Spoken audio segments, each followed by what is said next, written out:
Fitsmania, saya JP Jopo Anfu, bisa dipanggil nama JP, JP, atau Joe. Jadi saya akan mengajak Fitsmania membahas tentang program diet dan bagaimana cara optimasinya.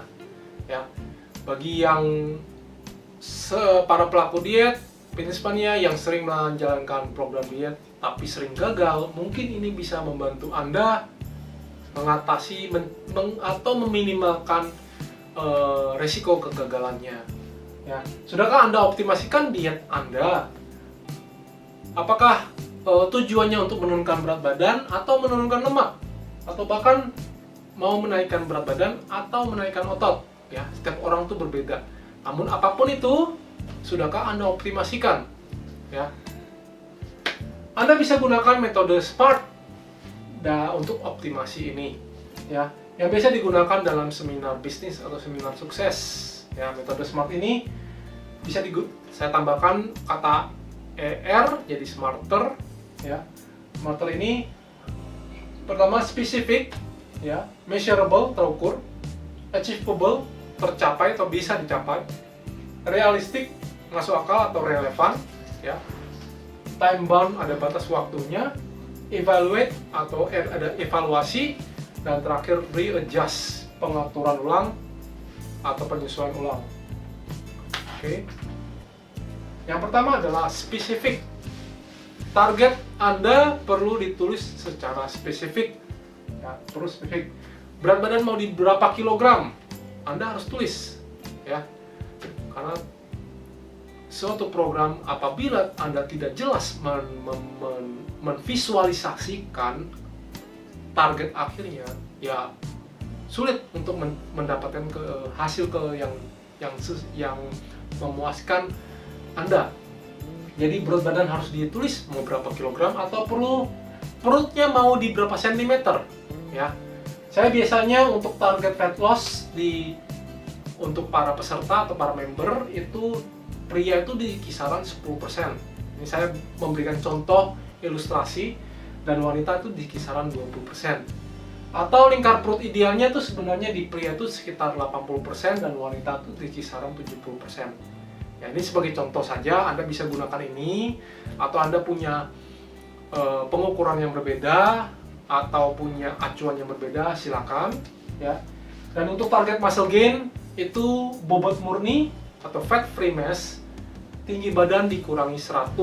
Jadi misalkan tinggi Anda 170 dikurangi angka 100, maka bobot murni ideal Anda di 70 kg. Lalu tambahkan kadar lemak 10%, ya. Jadi 77 kg. Ya, berarti orang yang tinggi 170 cm, berat badan ideal di 77 kg dengan catatan kadar lemaknya 10% atau kurang. Ya, itulah cara menulis target akhir, ya, target akhir. Jadi spesifik, harus ditulis secara spesifik supaya kita bisa tahu tujuan akhirnya jelas. Hasilnya perlu terukur jelas, measurable, ya. Jadi terukur, Anda bisa mengukurnya seminggu sekali. Anda bisa membaginya. Misalnya saya mau mencapai berat 70 kg dari berat 90 selama berapa bulan. Anda harus ukur. Berarti harus ada pengukuran timbangan, berat badan, otot, ya. Lingkar perut perlu diukur secara rutin. Biasanya sih seminggu sekali. Yang baik itu seminggu sekali. Kadar lemaknya juga diukur juga. Ya. Ini fungsinya untuk apa? Sebenarnya ini fungsinya untuk memberikan motivasi dan semangat baru. Ya. Jadi supaya kamu tahu bahwa hasil kamu sudah sampai mana. Ya. Bisa dicapai sesuai kemampuan. Ya, achievable, bisa dicapai sesuai dengan kemampuan Anda. Jadi, misalnya Anda berusianya yang masih muda, 20 tahun, tentu akan berbeda dengan usia yang 50 tahun. Atau kondisi tubuh, misalnya Anda mengalami intoleransi susu, atau Anda punya masalah kesehatan seperti LBP, atau punya masalah di lutut, itu akan berbeda dengan orang yang tidak memiliki kondisi tersebut, ya. Waktu, ada orang yang super sibuk sehingga sulit untuk mengatur waktu untuk supaya latihan di gym atau di membeli alat, ya, sumber daya, financial, anggaran, ya. Jadi tentu saja perlu dimulai dengan alat seadanya, ya. Itu tentu akan berbeda. Itu harus Anda tahu, Anda pahami, tujuannya supaya kita pahami parameter kemampuan kita sendiri. Jangan mengikuti orang lain. Waduh, dia bisa turun dengan cepat 10 kg. Nah, tapi kemampuannya berbeda dengan kita, ya. Kita harus tahu, harus pahami ini dulu. Target perlu selaras atau masuk akal. Seperti tadi, ini harus masuk akal, selaras dengan situasi kita, ya. Misalnya ada proyek, tiba-tiba ada proyek, ya itu kan sedikit memperlambat proses kita menuju ke sana, ya. Atau ada bayi, atau ada tiba-tiba kecelakaan, cedera. Apakah ini juga selaras dengan kegiatan aktivitas lain sehari-hari kita, ya? Apakah sebanding dengan upaya yang kita lakukan? Ini semua kita harus tahu, ya. Kita harus tahu. Jadi misalnya dengan tahunya realistik dan tadi achievable, jadi kita bisa tahu bahwa kita bisa atur. Oke, setiap minggu mau turun berapa gram, setiap minggu mau turun berapa sentimeter perutnya, dengan bergantung pada tadi image achievable dan realistik. Oke. Jadi yang berikutnya itu time bound, batas waktu. Seperti saya sebutkan bahwa target perlu ada batas waktu. Saya mau turun 10 kg, ya nggak tahu kapan. Nah, itu susah untuk menjalankannya karena tidak ada batas waktu, tidak ada deadline. Dengan adanya deadline kita akan bisa tahu, kita bisa atur setiap minggunya bagaimana. Jadi biasanya saya berikan kepada member, untuk fat loss biasanya member diberitahu bahwa dalam 90 hari bisa turun 6-8% kadar lemak atau 12-16 cm lingkar perut. Muscle gain biasanya member diberitahu dalam 90 hari bisa naik 4-6 gram, 4-6 kg bobot murni atau otot.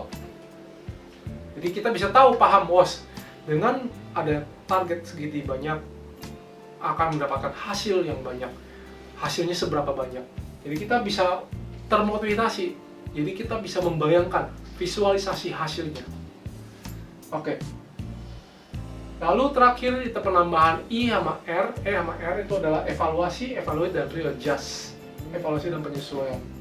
Jadi apakah setiap minggunya tentu ada namanya hambatan-hambatan, tentu ada namanya kegiatan-kegiatan lain yang tidak selaras dengan target kita, jadi bisa tersendat atau bisa mengalami stagnan, ya, berat tidak naik atau berat tidak turun, lingkar perut tetap sama, ya, atau lingkar perutnya naik justru. Apakah sudah cukup tidur? Ini harus dievaluasi. Apakah perlu ubah nutrisi? Apakah perlu ubah program latihan? Adakah hormon yang terganggu? Ya, adakah kondisi lain yang perlu diatasi, misalnya perut kembung, ya, gangguan cerna, diare, kulit gatal, jerawat, ataupun hal-hal yang lain. Jadi situasi di lapangan pasti akan berbeda, terkadang sering berbeda dan perlu solusi, tindakan yang lebih urgensi yang harus kita lakukan. Nah, itulah gunanya evaluasi ini dan penyesuaian ulang. Ya, semoga ini bermanfaat. Ya, semoga ini bisa diaplikasikan ke dalam program Anda yang saat Anda jalankan. Apapun acuan yang Anda gunakan, ya. SMART adalah specific, measurable, terukur, A achievable, R itu realistic, relevant, T time bound, I evaluate, smarter, dan R adalah readjust. Ya, semoga setujukah Anda bahwa investasi yang terbaik adalah terhadap diri kita sendiri, dan tentu saja kita yang lebih menikmatinya, bukan orang lain. Dan ini semua dimulai dari kesehatan tubuh kita. Tentu saja kesehatan bukanlah segala-galanya, tetapi tanpa kesehatan segala-galanya tidak berarti. Dan selain itu, kesehatan dan kekuatan mental kita ternyata dipengaruhi oleh kekuatan fisik tubuh. Jadi kita perlu melatih kekuatan fisik supaya kita bisa mengatasi dan melewati segala tantangan dalam hidup kita. Saya Joe Puanfu bersama Brilliant Connect. Kami mengajak Anda membangun generasi baru yang lebih cerdas, fit, dan tangguh. Di Bidara Genet, kami selalu percaya bahwa setiap orang pasti bisa memiliki tubuh yang ideal dan sehat. Dengan subscribe, like, dan share video ini, Anda turut membantu membangun Indonesia sehat dan kuat. Salam Jelas Fitness, saya JP.